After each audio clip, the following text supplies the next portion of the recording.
ভারত পাকিস্তানের রাজনীতির মাঠের আক্রোশে ওলটপালট হয়ে যাচ্ছে দুই দেশের ক্রিকেট সংঘাতের জেরে এরই মধ্যে দুই চিরপ্রতিদ্বন্দ্বী দেশের শীর্ষ পর্যায়ের ঘরোয়া আসর আইপিএল এবং পিএসএল স্থগিত করতে বাধ্য হয়েছে ভারত এবং পাকিস্তান ক্রিকেট বোর্ড। আক্রমণ পাল্টা আক্রমণে সীমান্তে সৃষ্টি হয়েছে চরম উত্তেজনা। পরিস্থিতি সামলাতে কাজ করছে দুই পরমাণু শক্তিধর দেশের সামরিক বাহিনীও।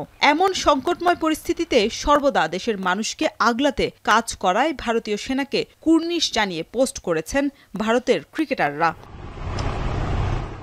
সাবেক ক্রিকেটার বীরেন্দর সেবাগ সামাজিক যোগাযোগ মাধ্যম এক্স হ্যান্ডেলে লিখেন, পাকিস্তান যুদ্ধ বেছে নিয়েছে যখন তাদের চুপ করে থাকার সুযোগ ছিল। তিনি আরও লেখেন, তাদের বাহিনী উপযুক্ত জবাব দেবে, যেটা পাকিস্তান কখনোই ভুলতে পারবে না।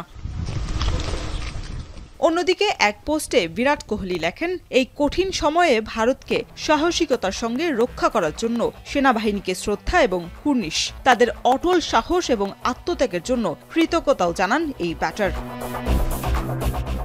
এদিকে ভুয়া খবর না ছড়ানোর অনুরোধ জানিয়েছেন সদ্য টেস্ট ক্রিকেট থেকে অবসর নেয়া রোহিত শর্মা ছাড়াও যুবরাজ সিং এর মতো ক্রিকেটাররা।